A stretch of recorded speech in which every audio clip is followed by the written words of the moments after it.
was working super hard on a makeup tutorial show. She was teaching smoky eyes to folks out there who really wanted to know when some freaky deaky science stuff, only understood by nerds, zapped her into old radio shows, the kind you might never have heard. Now she should probably be trying to get out, but Madison, she's having fun, living an old-time radio life. Our explanation is done. Madison is on the air. The New Adventures of Sherlock Holmes.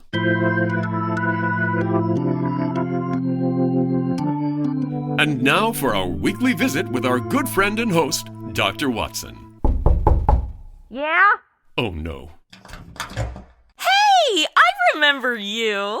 Yes. We met last year. Yeah, I just discovered that cafe with that old-timey espresso machine. Oh, I was so hyped up on caffeine. If Red Bull gives you wings, that stuff gave me a jetpack. Back house sitting again for Dr. Watson? Yep, and dog sitting. Oh dear. Hello, doggies. You want to come in? No, I don't want to bother you. Oh my, you do slobber a lot, don't you? Come on, this time Dr. Watson prepared me for your visit. Still, maybe it's best if I wait until Dr. Watson returns. Oh, nice doggies. Have you fed them recently? Dr. Watson wrote down what I should say to start off the story. Come on, sit down. Well, all right. Oh, you missed your opening. Once the dogs are on the sofa, they will not budge. They're kind of territorial. I think they miss Dr. Watson and are being super protective of his stuff. The first 2 nights I had to sleep in a chair. Standing is fine. Okay, let me read this then. Dr. Watson said it's a recipe for the latest Sherlock Holmes adventure. Hang on, I've been practicing. It's better if you don't make eye contact with them. Okay, take equal parts of beautiful English countryside and black villainy. Mix. Then add a dash of romance, a sprinkling of danger, season well with the usual theatrical condiments, and you have the case of the accidental murderess. Well, that sounds like a tasty dish. Does it? Because cooking analogies are totes lost on me. The only recipes I ever follow usually say remove film before putting in microwave. It was very nice. I said it was nice. They've got very strong opinions. Don't take them seriously. Remember, they drink out of the toilet. So, the, story? Right, yeah. So Sherlock needed a break, you know? He wanted to go to Stratford-upon-Avon. I thought that sounded like fun, but disappointment. That isn't where they make the lipstick. It's the home of Shakespeare. Sure, you're boring. You've heard of it. So Sherlock wanted to go to a Shakespeare Festival there. I thought, why not? I hadn't been to one in forever. Oh, you're a fan of the theater? I'm a fan of men in tights. And explain to me this. Why are men in Shakespeare always made fun of for wearing tights, but like Superman does it and he's all badass? I couldn't say. Oh, I'm sorry. Do you have someplace to be? Am I cutting into your licking your own butt hour? Shut up. Please don't antagonize them. Anyway, Sherlock and I were taking a walk through a nearby forest when it all started.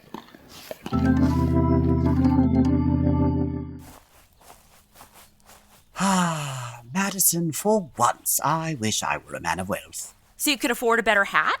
My dear girl, I am quite pleased by my choice of haberdashery. Sorry, but that hat is gonna haunt your character for decades. Like joke level, maximum. Perhaps you are too quickly forgetting the amused glances you yourself have been drawing for the last week. You said we were going to a Shakespeare Festival. And this prompted you to dress in an elaborate Elizabethan gown. I thought it was the same thing as Ren Fair. And I always cosplay Lady Indiscretion when I attend the Royal Festival. You have been formally requested by the festival committee not to speak in that accent. I'm just trying to have a little fun. First, you bring me to all those Shakespeare plays with no transcripts. Not very inclusive of people who don't speak Old English. A point you made abundantly clear during Hamlet's every soliloquy. Then we go see Anne Hathaway's house, and instead of getting my guilty pleasure Princess Diaries fix, I find out it's just the house of some old dead woman. Shakespeare's wife? Yes. Snore. And now you're dragging me through this forest on some sort of death march. I'm sweaty, my feet hurt, and this corset is really restricting my breathing. You had ample opportunity to change out of that gown. But my boobs look great in this bodice. Oh, dear me, wait a minute. Our path seems to end here. Nothing but dense trees ahead of us. Then we can go back. There's another path over there. I think it leads down to the river. Good. Then I can recreate Act 4, Scene 7, where Ophelia drowns. Well, and here I thought, with all that snoring coming from your seat, that you hadn't been paying attention. The redneck locals are shooting at us! They don't want city slickers in their woods. Madison! What are you doing lying down? You want to end up like Ned Beatty? I think the bullet hit my shoulder. Oh God, you're bleeding! Wait, this isn't like the last time we hung out when you pretended to be bleeding, is it? That brilliant plan of yours with fake blood that you didn't tell me about? I assure you, my bleeding is in earnest. So someone's out there shooting at us? Fortunately, the bullet seems to have only grazed my shoulder. Let's find out where it was fired from. I'd rather go somewhere out of firing range, like our hotel. I heard the bullet hit the tree behind me. Yes, here we are. Do you have something I could use to dig it out with? Not unless you can use tampons. I'll just try this sharp rock. Do you think whoever's out there shot at you on purpose? Well, I can't imagine someone mistaking me for a rabbit. And by the way, there was a curious echo to the shot. I don't know whether you notice it. I was a little preoccupied ducking for cover. Aha! Here's the bullet. Now, let me see. I was standing there. The line from this bullet hole in the tree to the spot where I was standing would indicate that the shot was fired from that cluster of trees over there. Come on, Madison. Let's see what a search discloses. You sure you don't want to see a doctor? You're still bleeding. Like, a lot. Superficial. It was merely a scratch. Now, if we head over to the... Ow! What did you just abruptly affix to my shoulder? MaxiPad. It's an overnight one, so it should absorb the bleeding. Thank you. Hello? Look over there. A man and a woman running towards us across the clearing. With guns! Let's get out of here before we're killed by the Clampets. Was anyone hurt? Yeah, and we're both armed, so don't come any closer. It's only a scratch, I assure you. Oh, how dreadful. Look at the blood on your coat. Put those guns down or we'll shoot. Pardon me? You'll have to excuse my companion here. She is American and has a tendency to spontaneously perform scenes from the Wild West. In an Elizabethan gown? I'm genre fluid. Are you certain you're all right, sir? Insofar, yes. Just how did this accident come to happen? We were out rabbit shooting. You're out here killing innocent rabbits? Is it to go with your possum stew? I was teaching my wife to use a rifle. Yes, and I saw a rabbit scurry across the clearing. I raised the rifle and fired. It seems to me, Geoffrey, that as I did so, you jolted my arm. I'm afraid I did, Alice. I was going to fire too, but as I raised my rifle, I jolted your elbow and sent your shot wild. I'm telling you, these rednecks have no sense of gun safety. They're constantly shooting off their own toes. I can't tell you how sorry I am, sir. Here's my card. Of course, we'll take care of any medical expenses. Medical expenses? I thought England had universal health care. May I help you remove your coat to see the wound? I don't think I can... He's badly hurt. No, it's just that... Oh, the man's fainted. This is dreadful. I have a horse and trap down the road. We can... You're shooting rabbits and trapping horses? It's a carriage. Hurry, Geoffrey. We must get him to a hospital. You'll come with us, of course. Well, it beats walking back. But if I hear a single banjo, I'm out of here.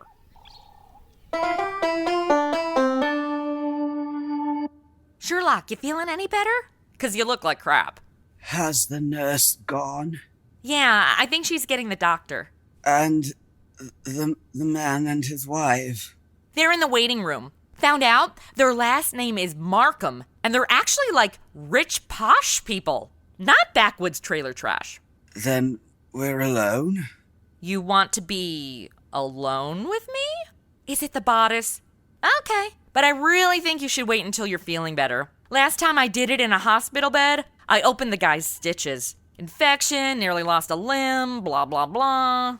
No, my dear. Since we are alone, I can stop behaving as if I were at death's door.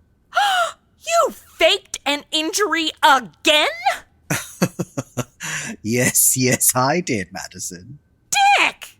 Ow! But hold your punches. My shoulder is confoundedly painful, I assure you. Good. So then why did you pretend to faint? I recognized this Mrs. Markham, and I think she recognized me. It's important she assume I'm out of action for a while. Why? Did you hit and ditch? Ghosted her after? Dick! Ow! No! Nothing of the sort. I just happen to have the knowledge that Mrs. Markham is in reality the notorious Mrs. Dangerfield. Rodney Dangerfield's wife? Mrs. Dangerfield was tried for the murder of her husband by poisoning. She was acquitted when the jury decided that he was a habitual arsenic addict who merely happened to take an accidental overdose. Arsenic addict? Maybe that's why he never got any respect. I was involved in the case. I tracked down the sale of the arsenic she claimed to have bought for cosmetic purposes. I'd usually use this as an opportunity to go off on how stupid old-timey people were for using something like arsenic in makeup, but I've had Botox, so we'll just let that one go. Therefore, naturally, my conclusion is that shot was no accident. I'm certain that I was recognized. It's the hat, I'm telling you. And unfortunately, her record is a bad one. Prior to her husband's death, there was an episode in which her uncle was killed in a shooting accident. An uncle who left her a large fortune on his death. And she was there when the accident happened? Yes, she is something of a femme fatale. Madison, I must plan my actions very cautiously. I'm up against a dangerous opponent. Well, you gotta stay in the hospital anyway. You haven't even been seen by the doctor yet. I don't know what your emergency rooms in 1800s England are like, but I waited 6 hours to be seen at the ER in LA. Apparently, spraining your ankle in stilettos takes a back seat to every gunshot wound and car accident in Los Angeles. While the local staff are seeing to my injury, I want you to shadow the Markhams. Ooh, I get to be a detective and gather information? What disguise should I wear? No disguises. They already know you as Madison Standish. You need to befriend them further so you may stick close to them. Make them believe I'm going to be kept here for several days. Find out as much as you can, and then report to me. But you always wear disguises. How about you try and disguise your lack of breeding, manners, and intellect? Ow! And you can try and disguise your pain. Mrs. Markham, it's super nice of you to invite me over to your house for lunch. My dear Miss Standish, after injuring the famous Mr. Holmes, it's the least I could do. Of course it is. Wait, you guys don't think having me over for lunch makes you even for shooting Sherlock, do you? Well, no. Because he could still sue your ass. I'd hardly expect it to come to that. Let's start by seeing what's on the menu. I assume you have a vegan option? I'd like to check with the cook. Geoffrey, dear, perhaps you could inquire and bring us some sherry. It's the maid's day off, you know. Very well, Alice. Is anyone else coming to lunch? Only Dennis Rodney. Dennis Rodney? Rodney Dangerfield! Sherlock was right! Dennis? Oh, Lord. That fellow seems to live here. Well, I'll go speak to the cook and get the sherry. Sit down, won't you, Miss Standish? Thanks, but with this hoop skirt, it's easier if I stand. You're wearing that gown for the Shakespeare Festival, you say? Yeah, but I'm kinda over it. It's like wearing your clubbing dress home the next morning. I don't feel pretty anymore. I just want to put on yoga pants. You say that you think Mr. Holmes will be in the hospital for some days. Yeah, he bled like a virgin on a heavy day. Oh, my goodness. Well, I feel perfectly dreadful about it. Not your fault. It was an accident.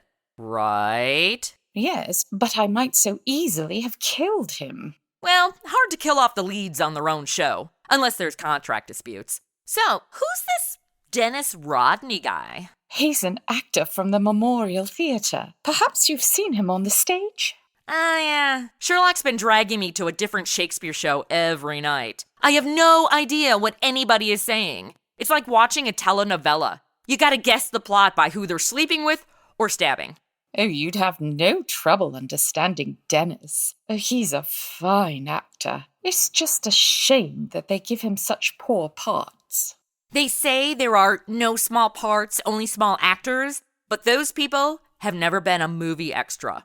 The part is not only small, but you're basically set dressing that breeze. I'm still flabbergasted by them letting that frightful Basil Grant play Hamlet last night, when Dennis only played Laertes. Dennis is 3 times the better actor. Uh-oh. Danger, Will Robinson. I beg your pardon?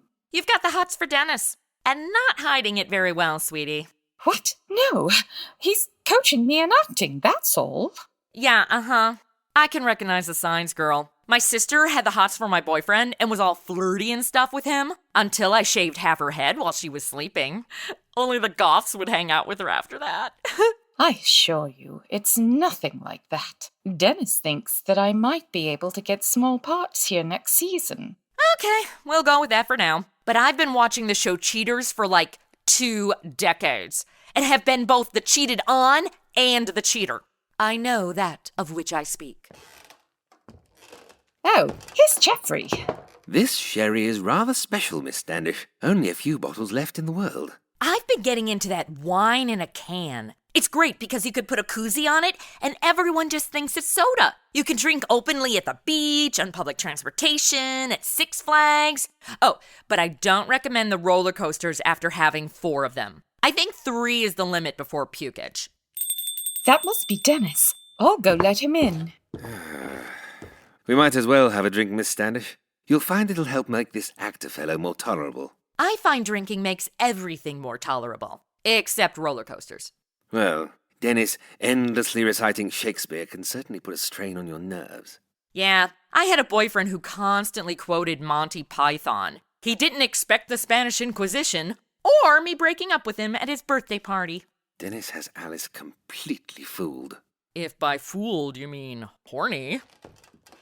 Dennis, I want to introduce you to Miss Standish. Oh, hey. Okay, girl, I see the appeal. He's not Ryan Reynolds' People Magazine's Sexiest Man Alive circa 2010, but I bet he could pull off the Green Lantern. I think Ryan in tights would have saved that movie. How do you do? I do it with no complaints. Hello, Geoffrey. Do you want a glass of sherry? Thanks. That'll be very nice. That's a very fine gown, Miss Standish. It rivals that of our Cordelia. Cordelia? Like from Buffy the Vampire Slayer? King Lear, in which I shall perform tonight. Here's your sherry, Dennis. Don't be frosty, Geoffrey. And please remember that Dennis is our guest. Oh, it's all right, Alice. I know that Geoffrey's bark is a good deal worse than his bite. No one has ever said that about a chihuahua. Those little suckers can latch onto you like a barnacle to a boat. I'd invite you to my performance tonight, Miss Standish, but I shall once again portray the thankless role of the King of France, while that incredibly bad actor Basil Grant butchers Lear. I thought his Hamlet was atrocious last night, Dennis. Oh, indeed it was. Oh, horrible, horrible, most horrible. We are the knights who say, "Nee." When Basil came to his final line, the rest is silence. It was as much as I could do to prevent myself from cheering. I felt rather the same way when you were killed in a duel, Dennis. Ooh, feel that burn. Oh, Geoffrey, you're being intolerably rude. I thought it was funny. Why don't you take Miss Standish upstairs and show her your butterfly collection? Then at least you'll know what you're talking about. Are you interested in butterflies, Miss Standish? I have quite a rare collection. OMG, you've got one of those butterfly pavilions in your house? That's my dream fairy bedroom. Come on then, we've got time before lunch. Try to bring yourself down with a few better manners, Geoffrey, dear. I'm really quite an easygoing man, Miss Standish. But the arrogance of that fellow Rodney just infuriates me.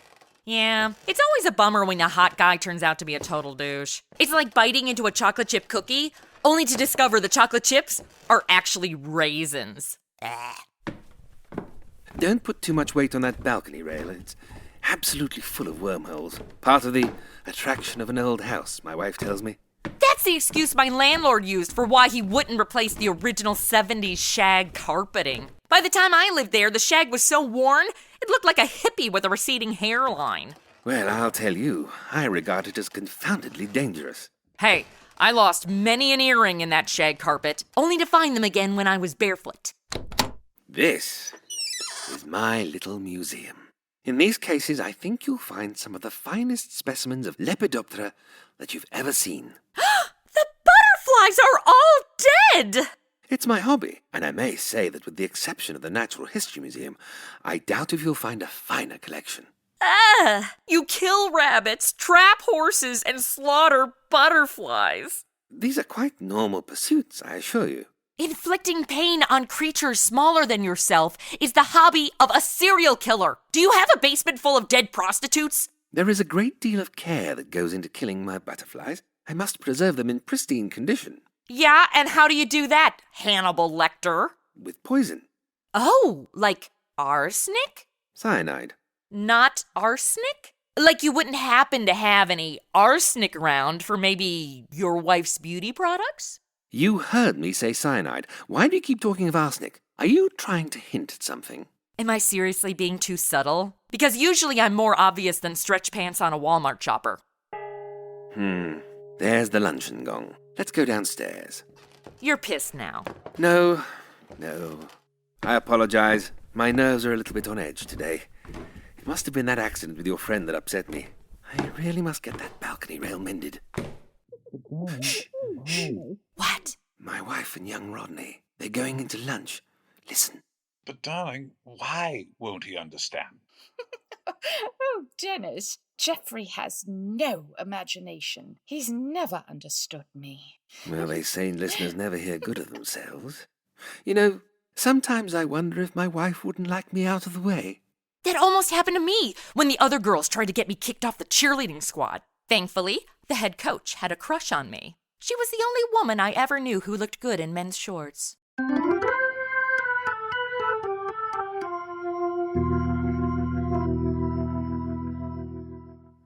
And that's pretty much the episode recap.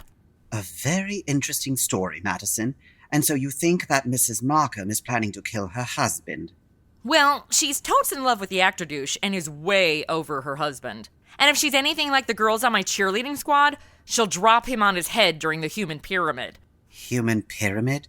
Well, in this case, push him through that crappy old banister. And without one of those blue gym mats, he won't walk away with just bruised knees and a fistful of Amber Nelson's hair. Mr. Markham became very evasive, you say, when you mentioned arsenic. Oh, yeah. I remembered what you said about Mrs. Dangerfield, so I purposely mentioned it. I think he knows and was covering up for her, which honestly is very sweet. Like, if the guy isn't the type to help you bury a body, why are you even with him?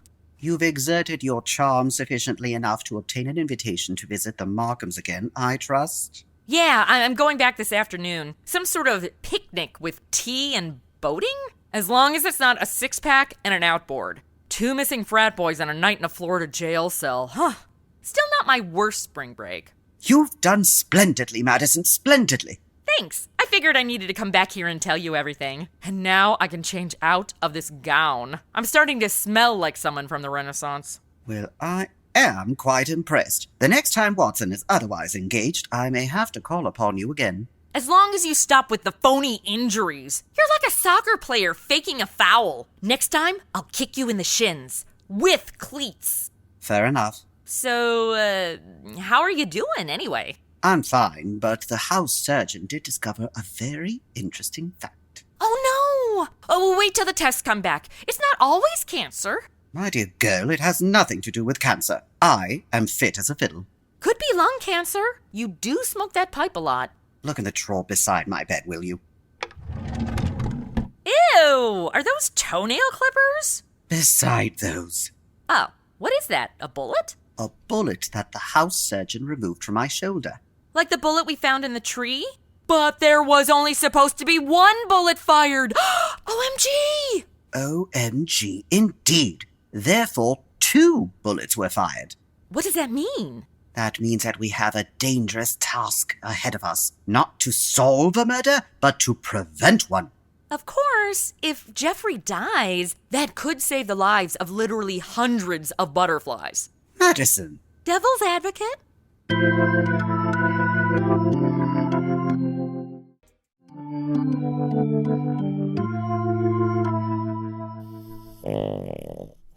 Madison, what happened next? We left you at Sherlock Holmes' bedside in the hospital. You don't have to whisper. Those dogs will sleep through anything. The other night, some horses ran down an old beggar woman in the street. Dogs didn't even twitch. Oh my goodness. Right? Like not the best guard dogs in the world. So, did the picnic with Mr. and Mrs. Markham prove an exciting one? When has a picnic ever been exciting? Ugh, maybe for you. You get off on Dr. Watson telling you long-winded stories every week. Are they waking up? But there's nothing else to do around here. No TV, no internet, nothing but medical books. I tried reading his copy of Grey's Anatomy, but clearly the writers of the show took liberties with the source material. I think I saw one of the dogs open his eyes. But oh my god, the picnic. It was like a bad reality show. Or a good, bad reality show. Lots of fighting. Then, Mr. Markham totes fell in the river. Fell or, pushed? I don't know, I didn't see it. My back was to him. I always try to position myself so the wind naturally blows my hair, like in one of those shampoo commercials. Was Mr. Markham all right? Oh my! Oh, look who's up. Who's the puppy? Yeah, Markham was fine. He was all freaked out, so we went back as fast as we could. I only asked because you mentioned his wife might be trying to, kill him? Yeah, but come on. It was a little river in the English countryside. In California, I've seen surfers dragged out to sea. Maybe we can skip ahead. You returned to the Markham home? Yeah, I thought if Jeffrey was going to be a whiny bitch about the whole thing, he should just go to bed.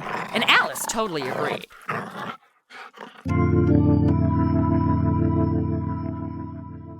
Jeffrey, dear, I do wish you'd follow Madison's advice and go to bed. For the 5th time, Alice, I will not go to bed. I'm perfectly all right, though it's no thanks to you and Dennis. What do you mean by that remark, Geoffrey? You know perfectly well what I mean. It wasn't an accident that I fell in the river. One of you two pushed me. Oh my god! Nancy Kerrigan didn't whine this much when Tonya Harding beat her knee with a metal club. Why? Shut up already! You were in the boat, Miss Standish. Didn't you see what happened? No, the wind was coming from the southeast. Oh, Jeffrey, you're talking rubbish. Well then, we'll call it an accident. An accident that happened by a curious coincidence just where the river is deepest and the reeds thickest. You weren't gonna drown. That so-called river is tame enough to have little kids in paddle boats. Geoffrey, I don't like your tone. You can accuse me of anything you like, but if you start suggesting that Alice... If you don't like the way I talk to my wife, I suggest you don't come to my house. I'm going to get a scarf. I'm chilly. Miss Standish, I must apologize for my husband's behavior. I don't know what's come over him. Oh, come on. You two are not subtle. I get where he's coming from. Well, I wish I did. I don't mind his yelling at me, but he's being so abominably rude to you, Alice. The last couple of weeks, he's been getting worse than ever. 2 cents? Maybe try not blatantly flirting with a hot younger guy in front of your husband? Oh, it's not that. He knows Dennis and I are only friends. I'm sure that's what Brad told Jennifer about Angelina. It's just been different ever since Jeffrey and I had that argument about the insurance policies. Insurance? Yes, we took out quite large policies on each other's lives recently. You didn't tell me that, Alice. It was Jeffrey's idea, and yet, when the insurance man came here, you would have thought I was forcing him into taking out the policy. Oh, girl. Okay, thanks to Johnny Dollar, I'm a licensed insurance investigator. Well, maybe licensed is a total lie, but I do have some experience in this area. Sounds as if you don't approve of insurance, Miss Standish. It just gives Alice more motive to kill her. You know, nothing. And like Mario Lopez, I'm saved by the bell. Who could that be? I wasn't expecting anyone. Answer the door, Dennis, won't you? Oh, good day. Welcome. It sounds as if Come in. Geoffrey has Thank you already very done much, so. Mr. Markham. Oh, Alice, we have a visitor. Good evening, Mrs. Markham. Hello, Madison. Sherlock? Well, so much for keeping a low profile in the hospital. I guess if you're the show's title character, you need to make an appearance in the second act. Well, I'm delighted to see you, Mr. Holmes, though I understood from your friend that you would be in the hospital for several days. That's what he told me to tell you. The constitution of an ox and the obstinacy of a mule are two characteristics of mine that have combined to make it possible for my early departure from the hospital. I'll confirm that. He is an ass. How do you do, Mr. Rodney? I think I've seen you at the theatre. My name is Sherlock Holmes. How do you do, sir? You'll stay for supper, I hope. If it's not inconvenient, Mrs. Markham. Of course it isn't. I'll go in and arrange for it. I'm so glad you're here, Sherlock. I've got the motive. What do you say, Miss Standish? I'm glad to see you too, Miss Standish. Let's take a stroll out on the terrace, shall we? What? It's rather warm inside this evening. Then take off your coat. I know it matches that hat of yours, but don't you think this whole look is rather on the nose for Sherlock Holmes? Do you mind if we step outside, Mr. Markham? Not at all. You can go out through the French windows. Thank you so much. Come along, Madison. What's your deal, Sherlock? I've only ever been rushed out of a party when I was totally wasted. And trust me, that sherry of Jeffrey's has less of a kick than NyQuil. You'll excuse me, but I didn't want you revealing what you've learned about the case in front of the involved parties. Well, at least this time you didn't fake a severed limb or something. While you've spent the afternoon with the Markhams, I myself have not been idle. I think our stage is set. I have a feeling that I may contribute to a rather dramatic last act curtain. Ow! Why did you punch my injured shoulder? Pain is dramatic. OMG, Alice, I can't believe this isn't real beef. This is the best vegan stew I've ever had. Oh, is that what vegan means? Your cook does wonders with tofu. Tofu? Mr. Holmes, you're not eating very much. My appetite is a trifle jaded. The mental fencing we have indulged in during the meal has been somewhat disturbing. I don't understand you. You're not alone. Seriously, how is this only vegetable stock? So good. Oh, come now, madam. I know that you were once Mrs. Dangerfield, and you know that I know it. Why keep up the pretense any longer? Very well, Mr. Holmes, but we needn't converse in lower voices. Geoffrey, Dennis, I want you to listen to this. Mr. Sherlock Holmes knows that I was once Mrs. Dangerfield. He's apparently under the impression that this is a dark secret of mine. Mr. Holmes, Geoffrey knew and loved me before I ever married Mr. Dangerfield. Of course I did, Mr. Holmes. He stood by me during the whole horrible trial after my first husband's death, and I told Dennis about the whole miserable business months ago, so I really don't see that you've uncovered any great secret.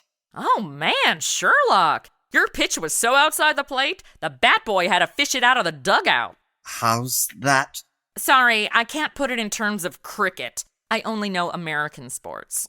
Mrs. Markham, I have a feeling that it's only a matter of moments before secrets reveal themselves. Secrets?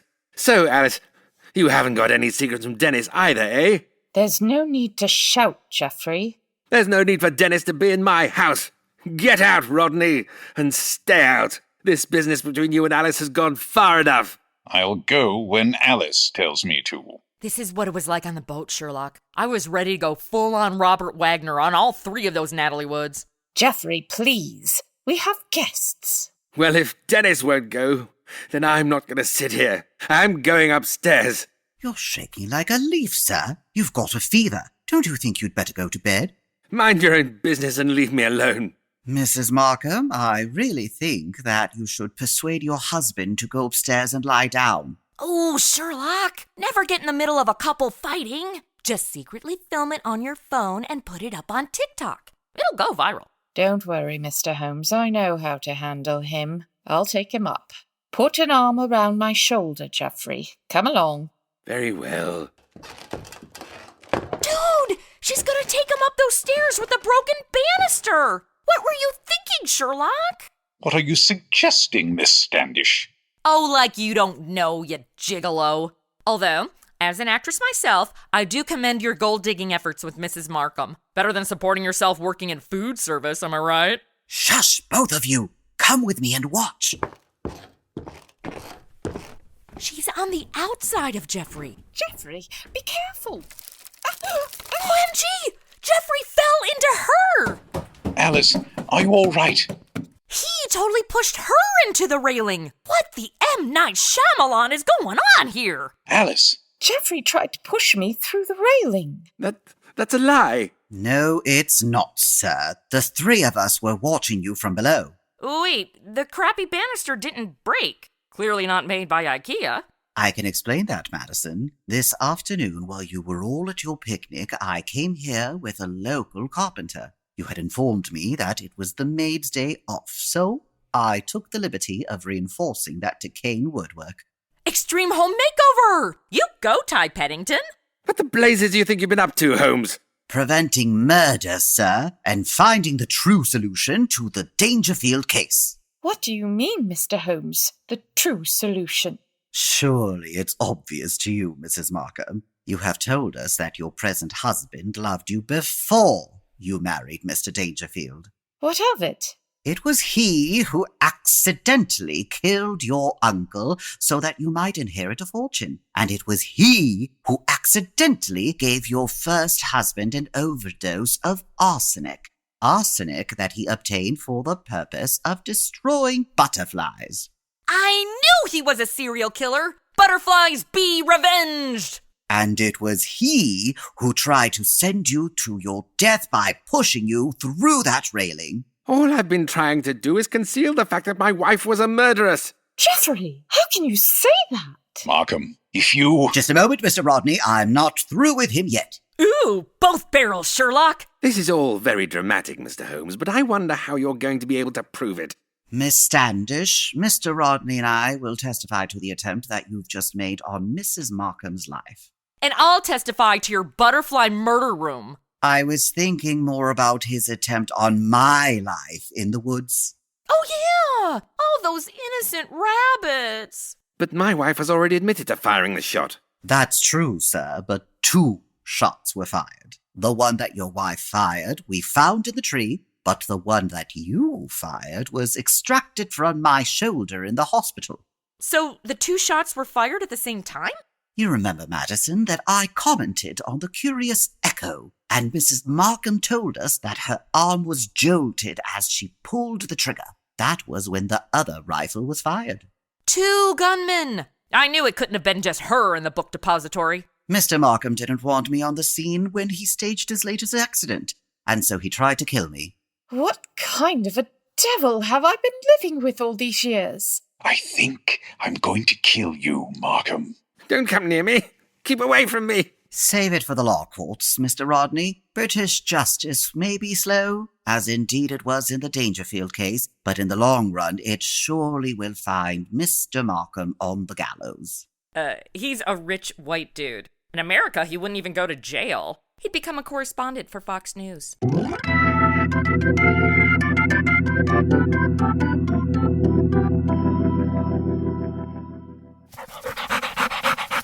Well, tell me, Madison, did Mr. Markham finally end up on the gallows? Ooh, got yourself a morbid side. I like that. Although it's a bit weakened by the fact that you're standing on a chair. Do you think he's done chewing my pocket watch? You want to take it away from him? To answer your ghoulish question, yes, they old school hanged Markham. And OMG, I got to go to Alice and Dennis's wedding. One last chance to wear my Elizabethan gown. Oh, it was a themed wedding? No. Well, that was an exciting story. Thank you for sharing. I really must be going. Don't you want to hear about next week's story? Dr. Watson wrote down what he wanted me to say. Actually, I'm I'm rather late for another engagement. Why don't you give me that paper and I'll read it on my ride home? Are you sure? Because I've practiced this one too. Next week's recipe. Take the spice of North Africa. I simply must be going. Good night. Oh my god, you guys. Training you to growl and bark at that dude was time well spent. Who wants a cookie?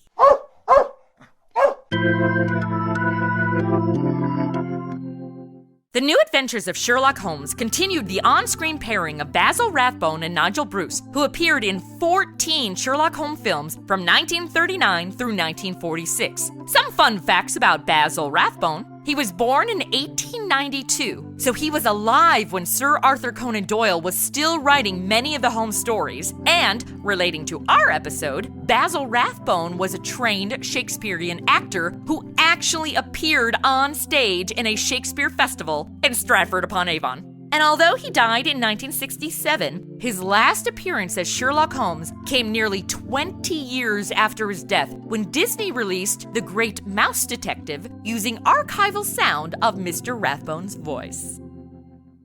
Hey everybody, it's Madison. Thank you so much for listening. Do you want some free swag?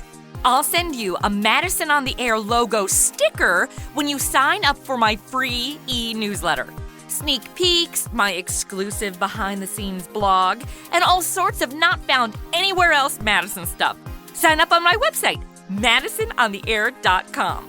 Oh, and we are in the middle of a campaign to get Ryan Reynolds on my show. When you're on Twitter, be sure to tag @VanCityReynolds with hashtag RyanOnMadison to let him know you want him on my show. Thank you guys! You are amazing! Okay, announcer dude, roll the credits.